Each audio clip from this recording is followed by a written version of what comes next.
Meus irmãos, a paz do Senhor Jesus. Amém. O Evangelho de Mateus, capítulo 25. Mateus, capítulo 25, versículo 1 até o versículo 13. Vamos ler 13 versículos. Glórias a Deus. Estou feliz por esta oportunidade, pela vida dos irmãos que estão aqui, amém? Muitas pessoas novas, estamos felizes pela vida dos irmãos. Mateus capítulo 25, versículo 1 diz assim: Então o reino dos céus será como as 10 virgens que pegaram suas lamparinas e saíram para encontrar-se com o noivo. Diga, encontrar-se com o noivo. 5 das virgens, 5 delas eram insensatas, em outra tradução, loucas, e 5 sábias ou prudentes.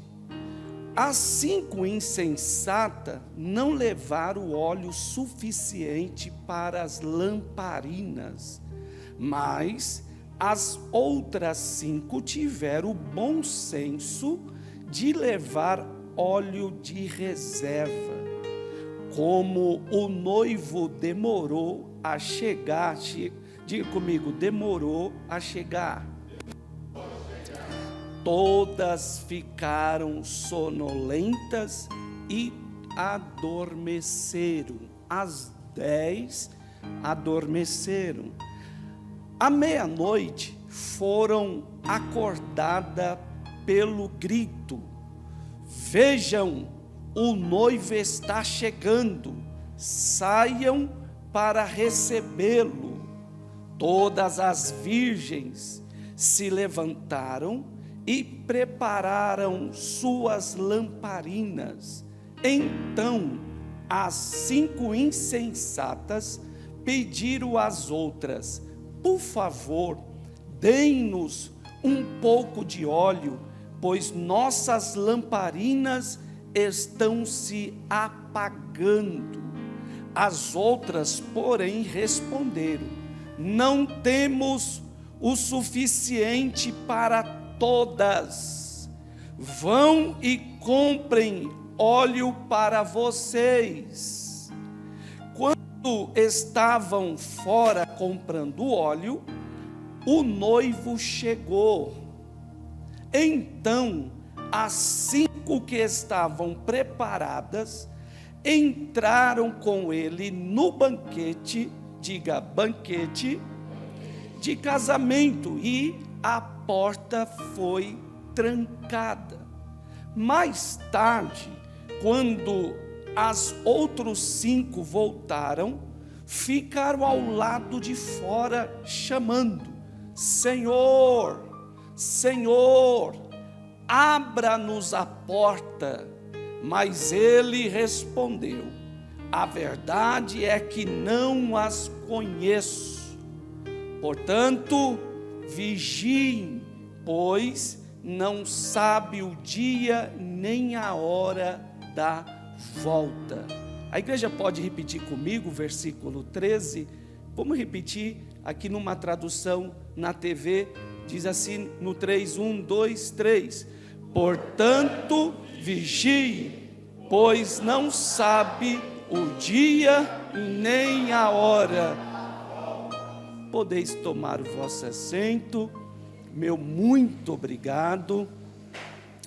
Bênção do céu. Deus abençoe o diácono Roberto, né? Eu fico feliz pela vida dos obreiros que estão evoluindo, né? A gente vai se evoluindo na proporção que nós vamos pôr na mão na massa. Vai dando oportunidade, não é assim? E aí vai desenvolvendo, né? Deus seja louvado pela vida do André. Está com unção, hein, negão? Que benção. Continua assim. Tenho falado com ele. Falou: pastor, eu estou renunciando. eu estou orando, não está fácil, mas eu estou jejuando, estou me esforçando, né? E aí está o resultado. Todo dia é guerra, né? Todo dia nós temos que matar um leão, nós temos que viver uma vida de renúncia, mas o resultado vem a unção, vem a graça, vem a vitória, vem a alegria na alma. Amém? Deus abençoe a sua vida, viu, André? Continua assim, tá? Irmãos, acabamos de ler 13 versículos que falam de 10 mulheres virgens, 5 loucas e 5 prudentes. Essas 10 virgens foram convidadas para participar de uma festa de casamento. Elas não são as noivas, elas são as madrinhas de honra. Elas foram convidadas para participar da festa como madrinha de honra.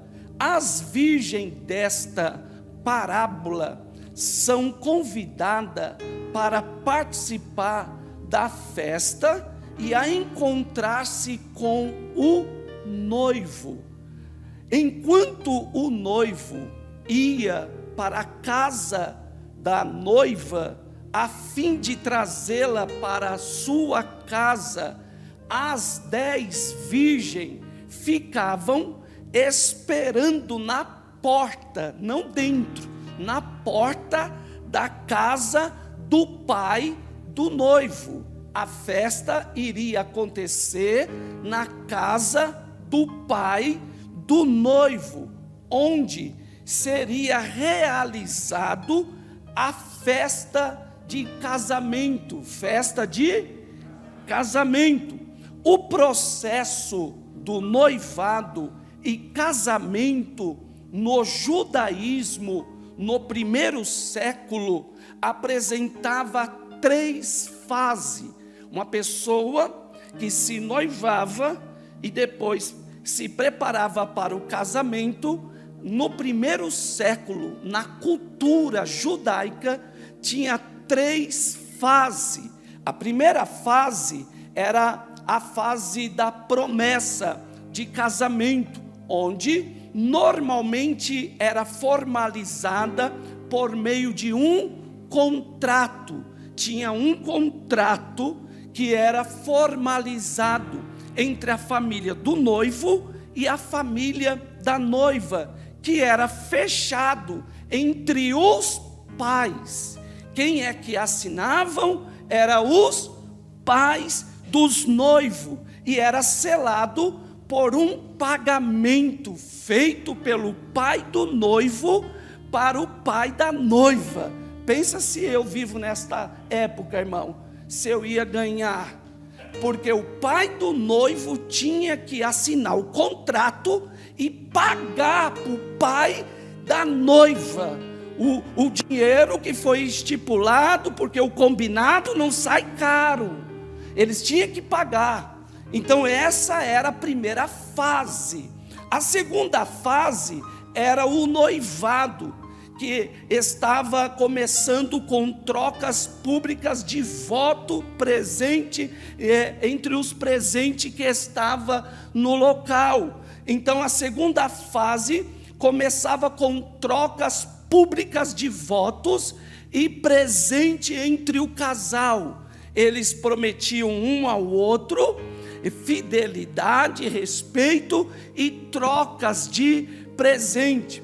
Se um casal de noivos estavam legalmente comprometido a casar, estava noivo, a união só podia ser dissolvida pelo divórcio. Exemplo disso está em Mateus capítulo 1, versículo 19. José, seu noivo, era um homem justo e resolveu romper romper a união em segredo, pois não queria envergonhá-la com uma separação pública. Essa é uma das referências.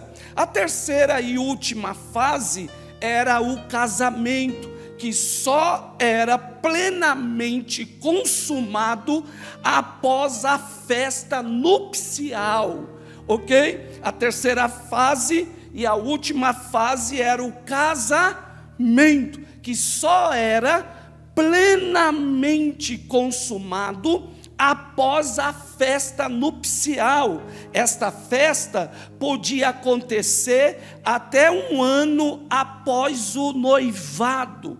Marcava um fim da fase de noivado com uma grande celebração que muitas vezes durava 7 dias ou mais.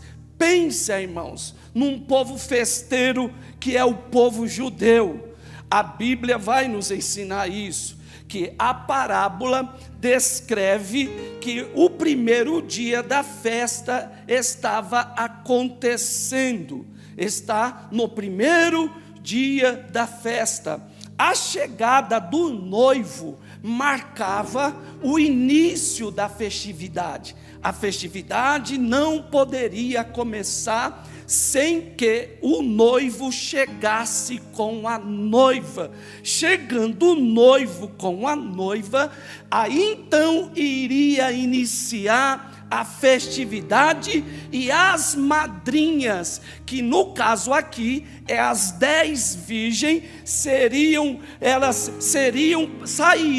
para recebê-lo com as suas lamparinas pelas ruas da cidade, aldeia, até o seu destino. Então elas tinham que ficar preparadas, porque a qualquer momento o noivo que foi buscar a noiva iria retornar, e as madrinhas, as convidadas de honra, tinham que estar com as lamparinas acesas, esperando os noivos.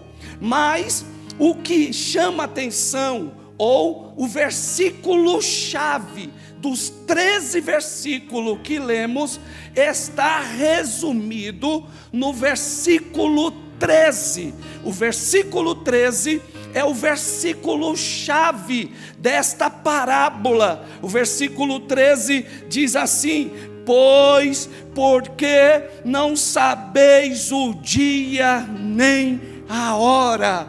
A moral desta parábola é sobre vigilância, pois é o que Jesus disse: vigiai, pois porque não sabeis o dia e nem a hora. A palavra vigiar significa estar atento. A palavra vigiar significa estar atento. Portanto, quero colocar um tema para a mensagem nesta noite. Assim: vigiai, porque não sabeis o dia e nem a hora da volta de Cristo. Quero extrair algumas lições desse texto que nós acabamos de ler. Primeira lição: devemos estar atento. Devemos estar atento, porque a Bíblia diz que Jesus voltará a segunda vez. Ele já veio, nasceu de uma virgem, nasceu num lugar humilde, cresceu, cumpriu seu ministério, foi crucificado, ressuscitou no terceiro dia, foi embora, deixando uma promessa que um dia ele iria voltar para buscar a sua igreja. Irmãos, pregar que Jesus cura é bom e eu gosto. Pregar que ele levanta paralítico, ele levanta, pois ele não mudou. Mas nós não podemos nós não podemos esquecer que a maior promessa que a Bíblia nos deixa, que Jesus nos deixou, é que um dia Ele vai voltar. Ninguém aqui nasceu para viver eternamente esse corpo físico. Para viver eternamente, Jesus tem que voltar, e quando Ele voltar até as nuvens, a igreja vai ser transformada. Esse corpo que é corruptível, sujeito a câncer, sujeito a diabetes, sujeito a Covid, sujeito a dor de cabeça, um dia vai se livrar dessas mazelas, e esse corpo corruptível irá se revestir da incorruptibilidade. Esse corpo mortal irá se revestir da imortalidade. E aí nunca mais dor, aí nunca mais choro de tristeza, só haverá alegria. Mas a Bíblia nos assegura que Jesus, Ele vai voltar. Não esqueça, Jesus vai voltar.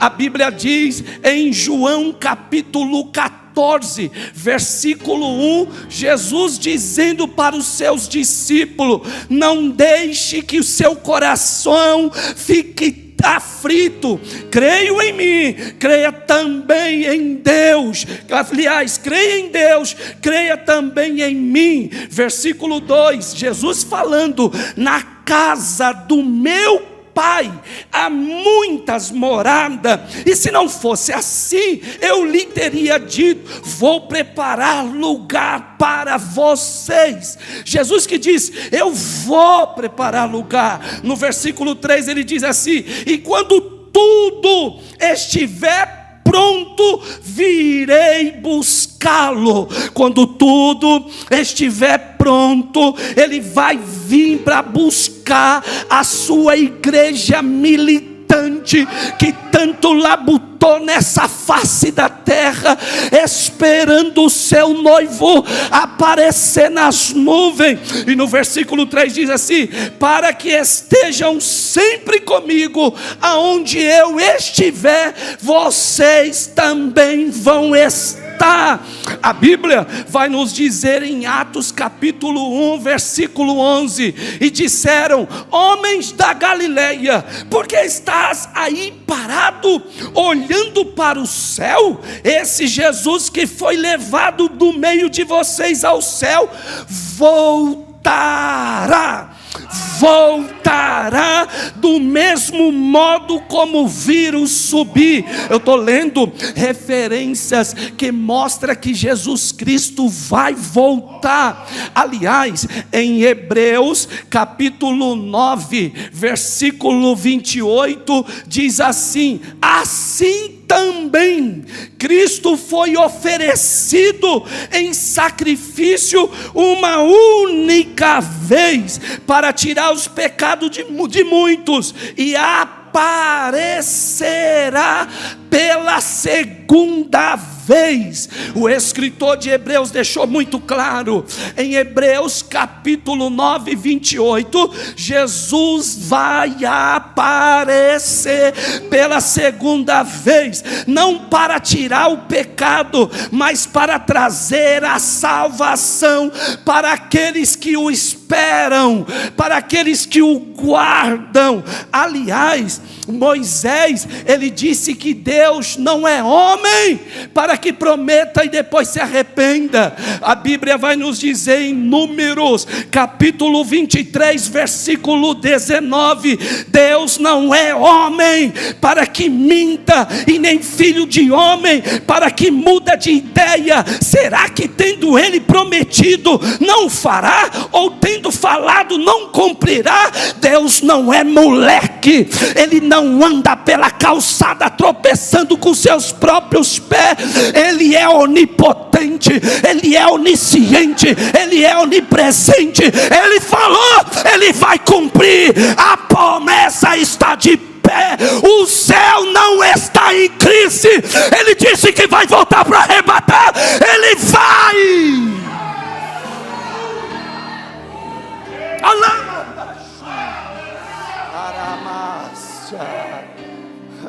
Segunda lição: é impossível prever a segunda volta de Cristo. Segunda lição: é impossível prever quando Jesus vai voltar. A Bíblia diz em Mateus capítulo 24, versículo 42 assim: portanto, vigiem, pois não sabem em que ocasião o Senhor virá. A Bíblia só diz para vigiar. Diga para o irmão: vigia. Versículo 43, entendam isto, Jesus falando, entendam isto: se o dono da casa soubesse exatamente a que hora viria o ladrão, ficaria atento e não permitiria que a casa fosse arrombada. Não é assim ou não? Jesus disse: se o dono da casa soubesse a que hora, a que momento o ladrão viria para arrombar a casa, ele ficaria logo com uma escopeta esperando, ou com um porrete se não tiver. Versículo 44 diz assim: estejam atentos, estejam também sempre preparados, pois o Filho do Homem virá quando menos espera. Ele vai vir quando muitos estiverem desapercebidos, fazendo o que quer, aprontando o que quer, falando o que quer. Cuidado, se ele não vir de forma coletiva, ele pode vir de uma forma individual. Em Mateus diz: louco, esta noite pedirão a tua alma, e o que tens para quem será? Desta forma, fica claro que não adianta fazer cálculos, pesquisas, prognósticos e nem crer em visões, profecias, sonhos a respeito do dia da volta de Cristo. Se alguém vir falar: Deus falou para mim que Ele vai vir em 2026, mentira. Ninguém sabe nem o dia, nem a hora. Então não adianta fazer cálculo, continha, pegar uma profecia do Velho Testamento, ajuntar com a profecia do Novo Testamento, porque não dá. Ninguém sabe, e Deus não revelou isso para ninguém, e nem a Bíblia deixou para nós claro. A palavra de Deus encerra esta questão e afirma de modo categórico. Mateus 24, 36: quanto o dia e a hora ninguém sabe, nem os anjos do céu. Diga para o irmão: nem os anjos, nem o Filho, senão o Pai. Só Deus sabe qual vai ser o dia tão maravilhoso. Ah, que dia! Há muita gente que não está almejando este dia, mas a nossa igreja está constantemente dizendo: Maranata, Maranata, Maranata. Paulo disse que se nós pensar só nas coisas terrenas, somos mais miseráveis de todos os homens. Se eu pensar só em carro, só em festa, só em cinema, só em teatro, só baladinha, eu sou um dos mais desgraçados de todos os homens.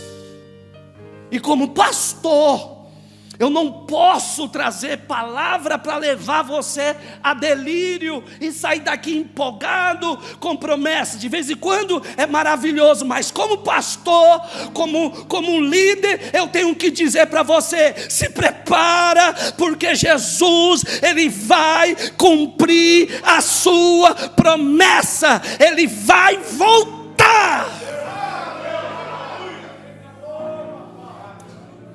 Terceira lição: só através dos sinais, dos finais do tempo, podemos compreender que o retorno de Jesus está perto. Através dos sinais, dá para entender, dá para compreender que Jesus está próximo para buscar a sua igreja.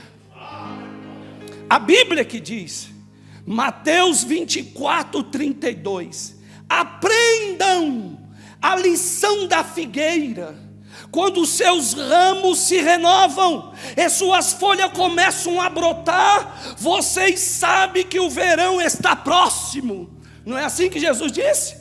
Vocês não conhecem a figueira, e quando elas começam a dar fruto, saem as primeiras folhas, vocês já começam a dizer: o verão está chegando.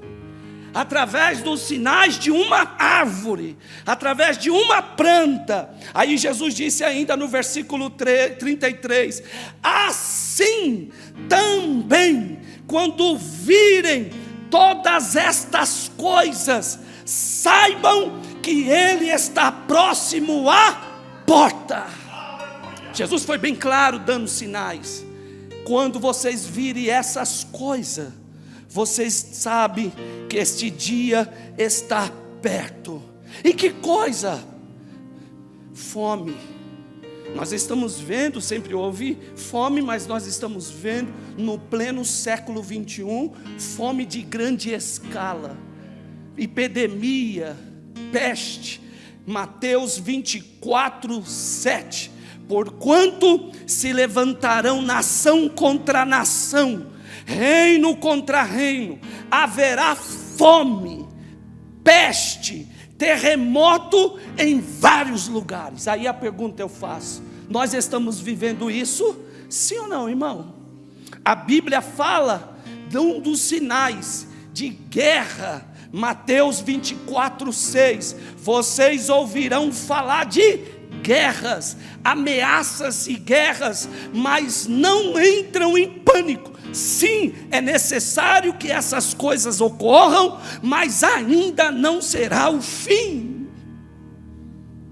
Outro sinal, o amor se esfriando.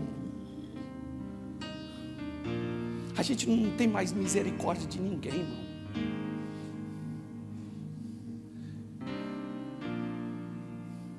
A gente somos uma geração egoísta.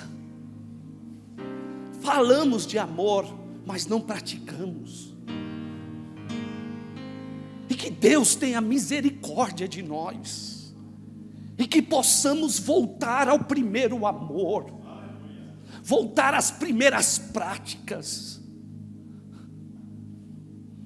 Mãe dá luz ao filho, e dá o próprio filho que gerou durante 9 meses para um desconhecido. Mãe joga filho na lata de lixo. Crianças de 7 anos são abusadas. Pais colocam os próprios filhos para os caminhoneiros abusarem a troco de R$2. Ontem fui pregar no encontro de casais, um pastor disse: ora pelo fulano de tal, porque ele abandonou a própria esposa gestante. Triste, irmãos. O pastor foi conversar, e membros de igreja, foi conversar: filho, por que você está fazendo isso? Porque eu quero. Mas e o seu filho? Não estou nem aí. Aonde está o amor?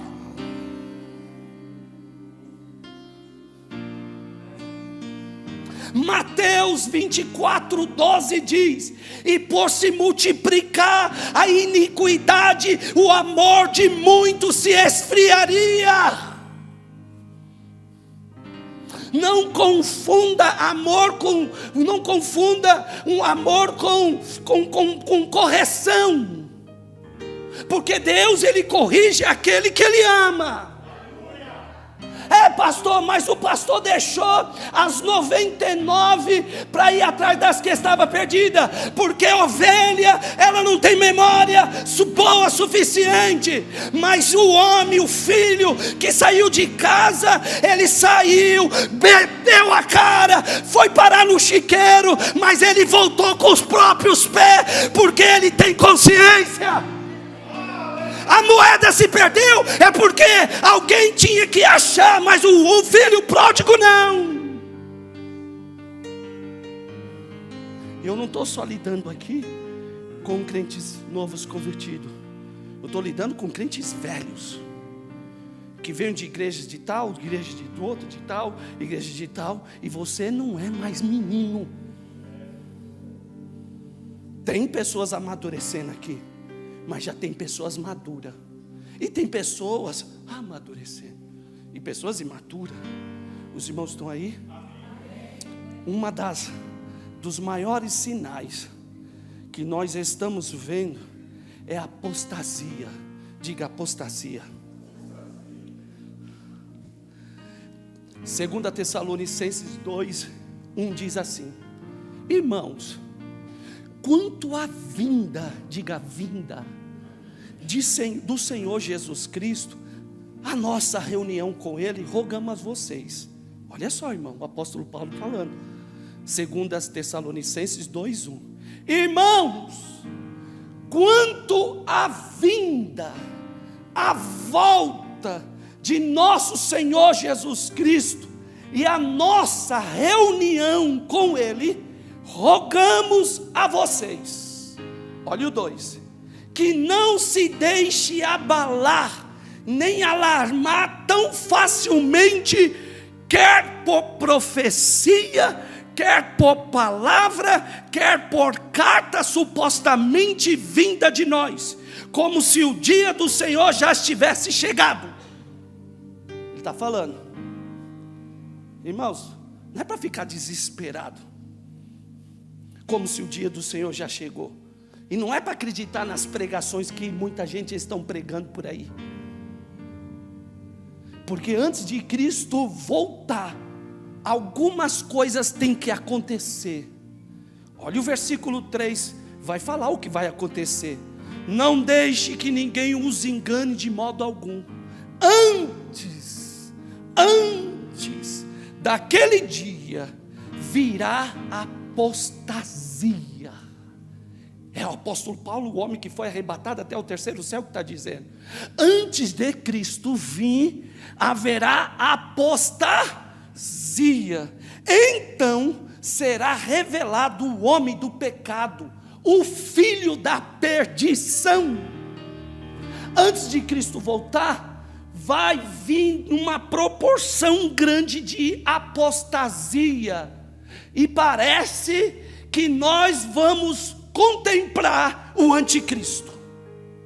Os irmãos estão aí? Olha o que diz a Bíblia, 1 Timóteo 4:1. Mas o Espírito Santo expressamente diz que nos últimos tempos apostatarão alguns da fé, dando ouvidos a espíritos enganadores e doutrinas de demônio. Os irmãos estão aí? Apostasia significa quando um indivíduo, quando uma pessoa ou um grupo de pessoas se afastam dos princípios do Evangelho, eles se encontram num estado de apostasia.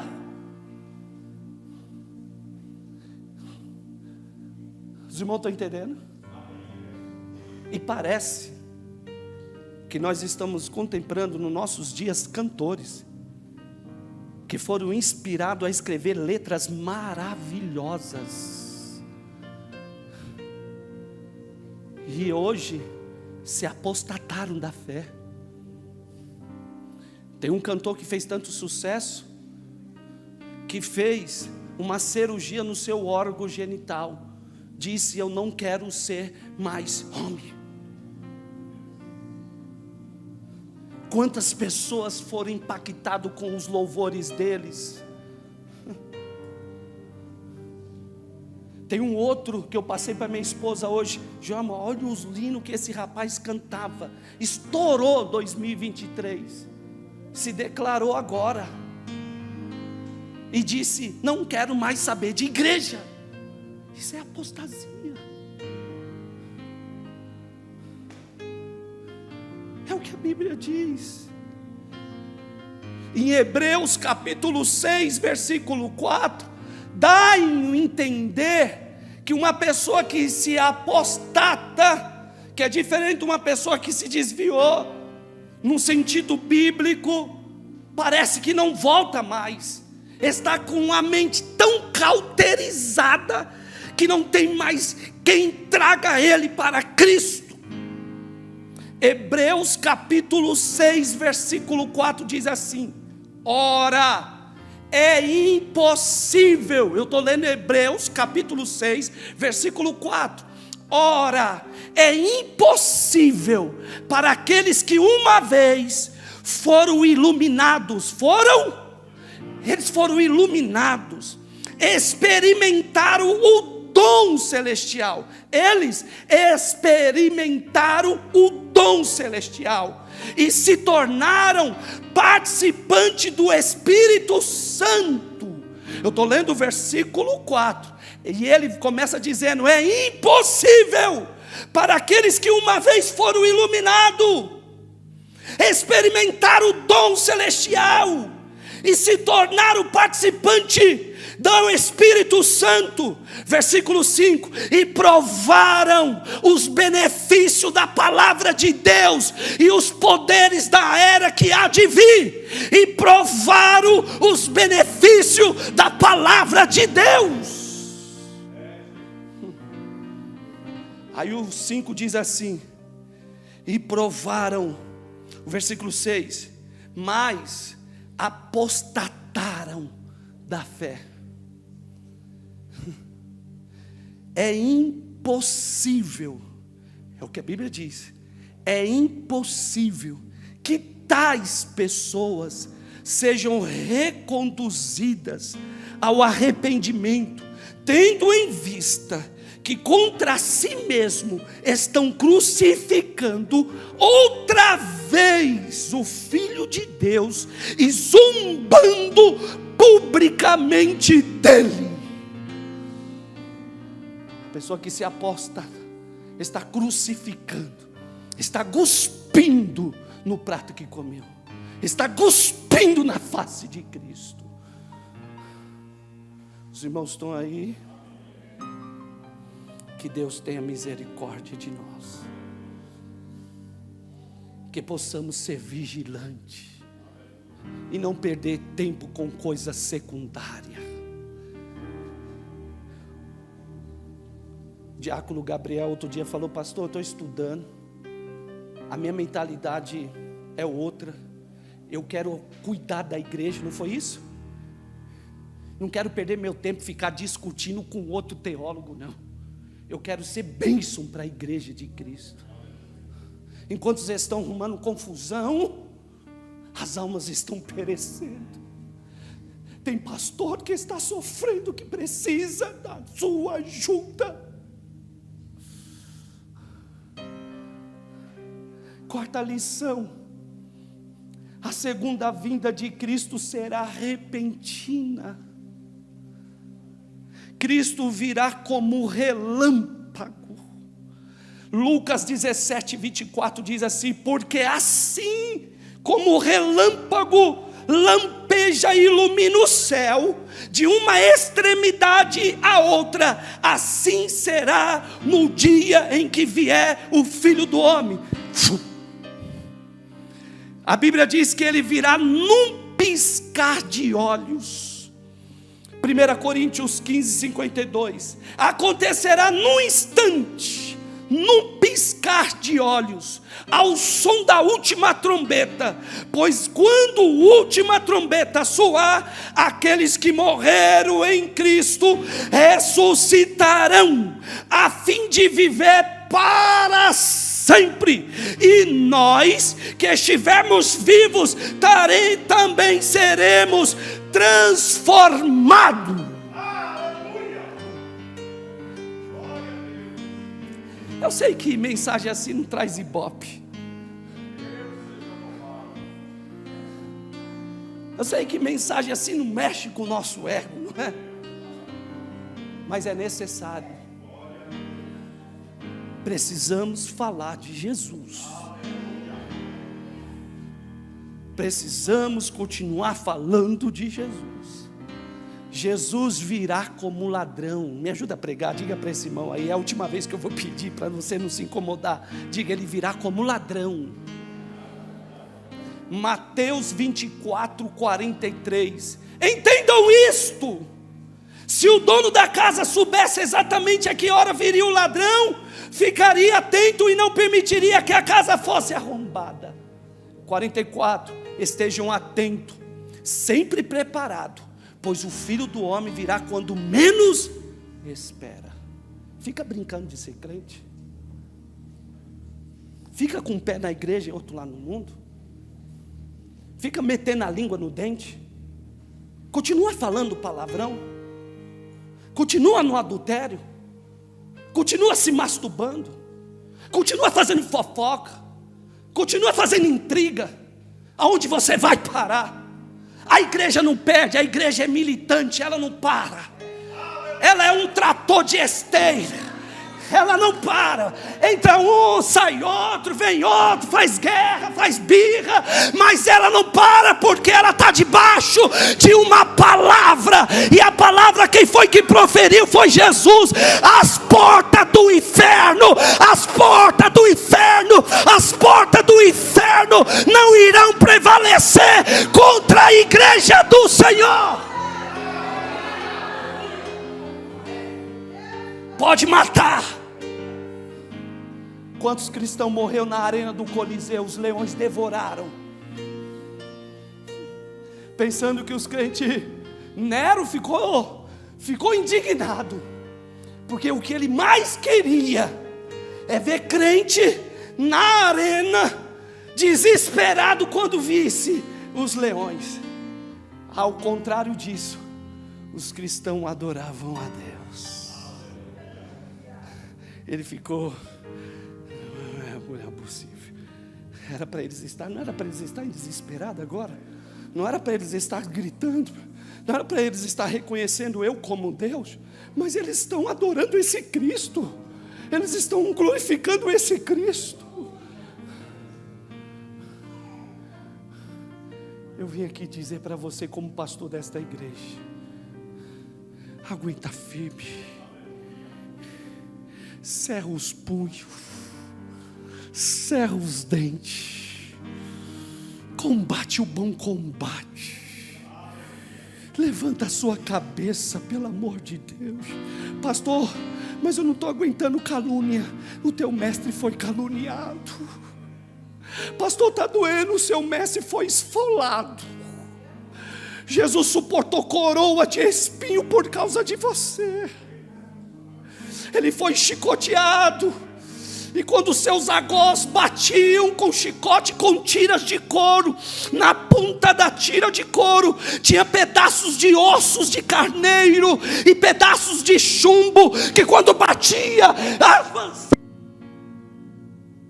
pedaços de carne saía do corpo de Cristo. Mas ele foi como matador, como a ovelha para o matador, muda, suportando, porque ele viu você, ele viu o seu filho, ele viu eu andando com revólver, dando tiro para cima e para baixo. Algumas pessoas sabem que a minha adolescência foi só roubar, mas ele usou de misericórdia. Ele viu Simeone, ele viu o pastor Fernando se acabando nas drogas, ele viu o André se acabando nas drogas, mas só que ele suportou, ele aguentou. O nosso Jesus, ele te ama. Os seus discípulos também suportaram. A igreja primitiva foi perseguida, mas aguentou. Eu vou dizer para você: aguenta.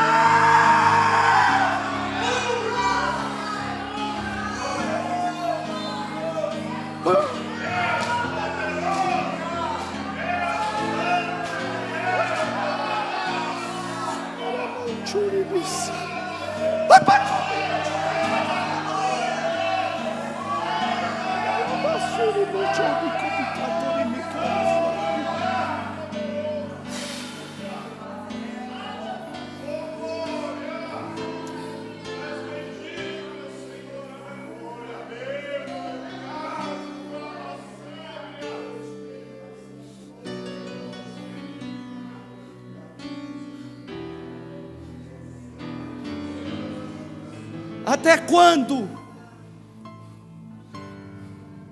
você vai sair da tua casa para participar deste culto e não sentir a presença dele? Isso não te incomoda? Você vem, dobra o seu joelho, parece que está no automático, tudo mecanizado.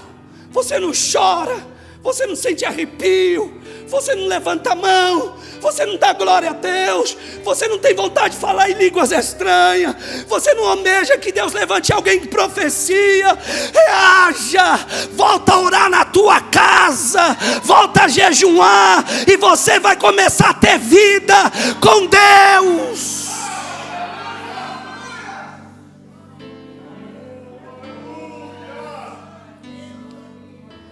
Hoje eu parei, e eu falo debaixo do sangue de Cristo.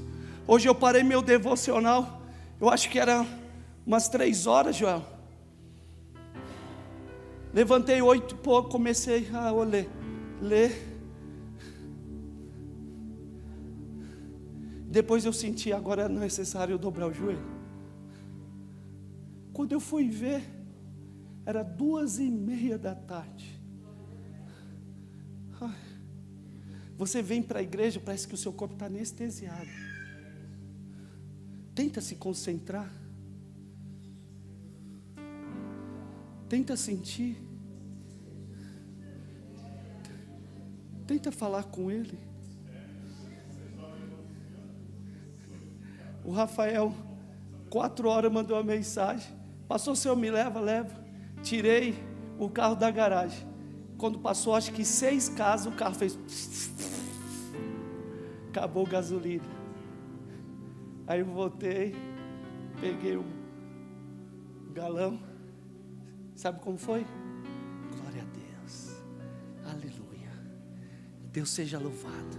Me perdoa, Jesus, me perdoa. Já tem misericórdia. Me perdoa. Peguei a chave do carro da minha irmã. Aí já senti já na graça I35 automático, tudo. Eu falei, meu Deus. Parei, falei, coloca aí para mim, moça. Aí o rapaz, eu vou até arrumar um frasquinho para você, obrigado. Ele cortou lá, colocou, trouxe. Não deixa nada que venha tirar você da fiação.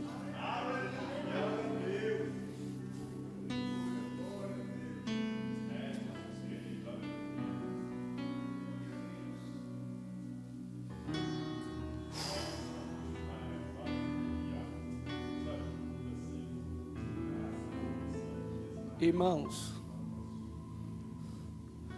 não viva como se você não fosse crente.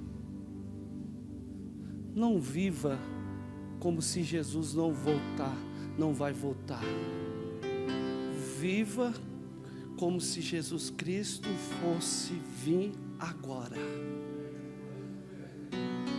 Cultua como se fosse teu último culto. Se agora Deus falasse de uma forma tão clara, hoje é o seu último culto, aproveita e adora. Qual seria a sua atitude? Você ficaria como? Com a mão no bolso? Com o braço cruzado?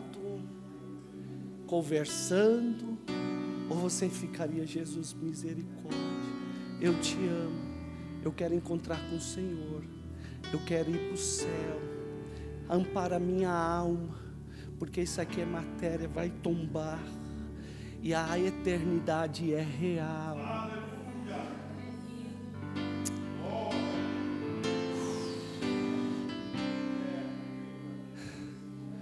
Última lição.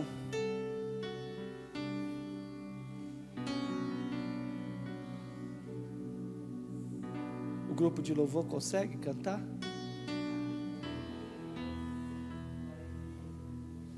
Pode ser aquele Diante do Trono que vocês cantaram.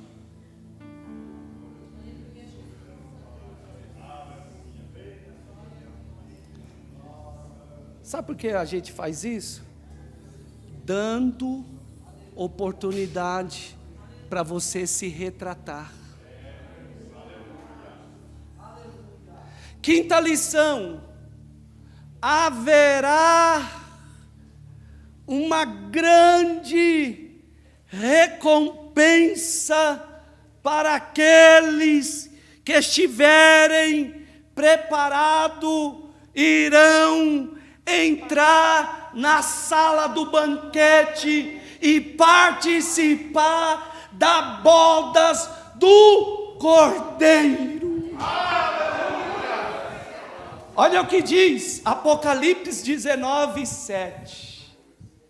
Alegremo-nos, exultemos, a Ele damos glória, pois chegou a hora do casamento, chegou a hora do casamento do Cordeiro, e a sua noiva já se preparou.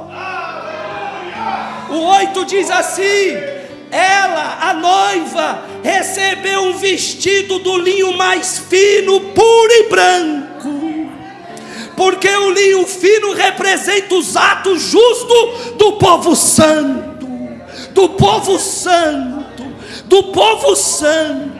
Versículo 9 diz assim: e o anjo me disse, olha o que o anjo disse para João, que foi arrebatado em espírito. E o anjo me disse: escreve aí, João, felizes os que são convidados para o banquete de casamento do Cordeiro.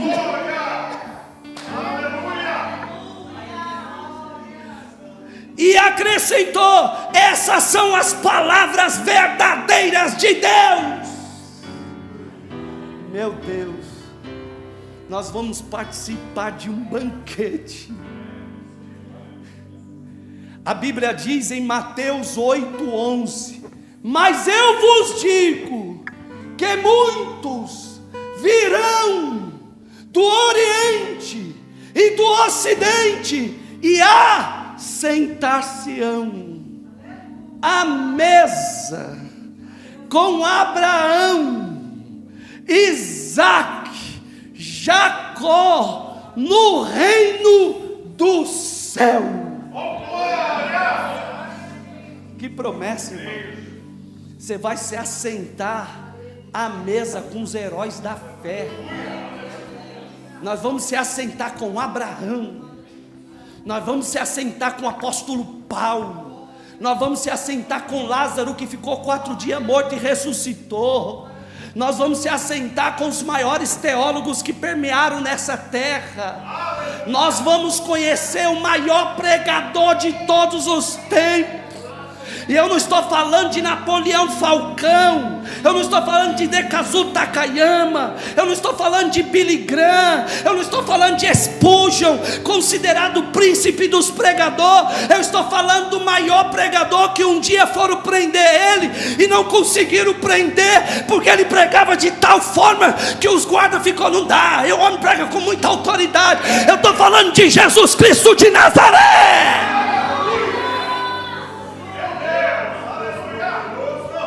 Agora, no céu de glória, sentado à mesa, sendo recepcionado pelo Senhor dos senhores, Rei dos reis.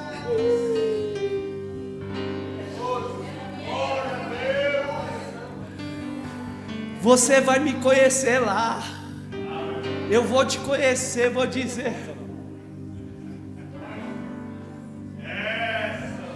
Lembra? Lembro.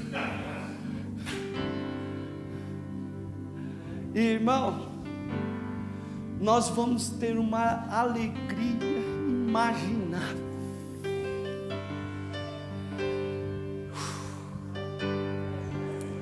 Sabe o que o apóstolo Paulo disse para a igreja de Tessalônica? 1 Tessalonicenses 5:6. Portanto, fiquem atentos, não durmam como os outros, permaneçam atentos e sejam sóbrios. Eu preciso falar. Pode dar uma alteradinha aí, que eu já estou sentindo a graça de Deus.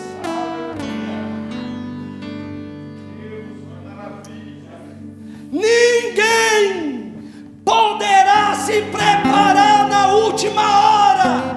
Agora é a hora de se preparar, não na última hora. Quando o noivo chegar, será tarde demais para buscar azeite, para encher a lamparina. Quando o noivo voltar,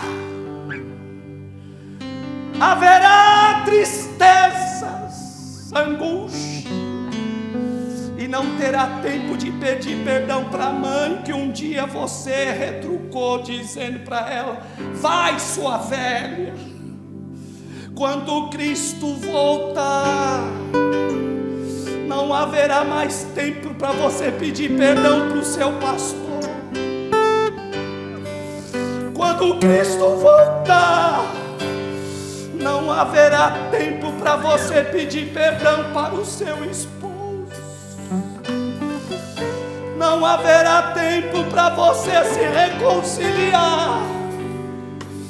Ele vai colocar os bodes de um lado e as ovelhas do outro, e para os bodes vai dizer: apartai-vos de mim, maldito, para o fogo eterno, porque eu não vos conheço.